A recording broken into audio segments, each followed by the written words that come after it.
한 속성으로 계속 공격하다 보면 몹에 이런 표시가 생기는데요. 이는 해당 속성에 내성을 가졌다는 표시입니다. 지금은 어둠 속성으로 계속 때려서 어둠 내성이 생긴 상태죠.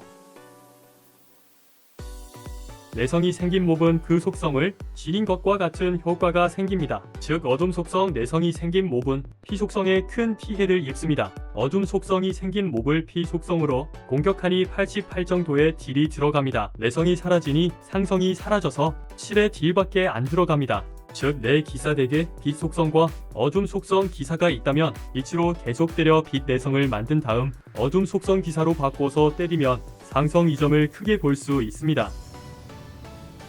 그럼 어둠 속성 내성이 생긴 몹을 역 속성인 빛으로 때리면 딜 변화가 있을까요? 이 속성 난이로 실험해보았습니다. 어둠 내성이 생긴 몹을 때릴 때 1100 초반의 딜이 들어갑니다.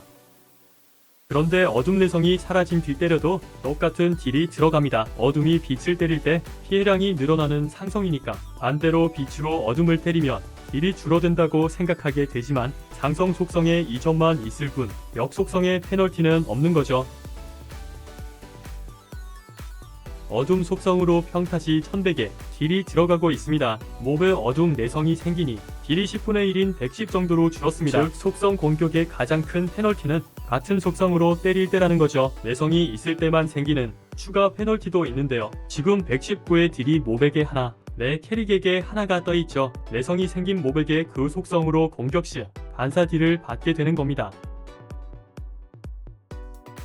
내성이 생긴 몹에게 공격당하면 나도 그 속성의 내성이 생길까요? 원래는 피 속성인 몹이 어둠 내성이 생겼을 때 피격당해봤는데요. 예상외로 피 속성 내성이 생겼습니다. 이건 좀 특이한 메커니즘이네요. 오늘 영상 참고하여 내성을 최대로 활용해보세요. 영상이 유익하셨다면 구독, 좋아요 부탁드립니다. 시청해주셔서 감사합니다.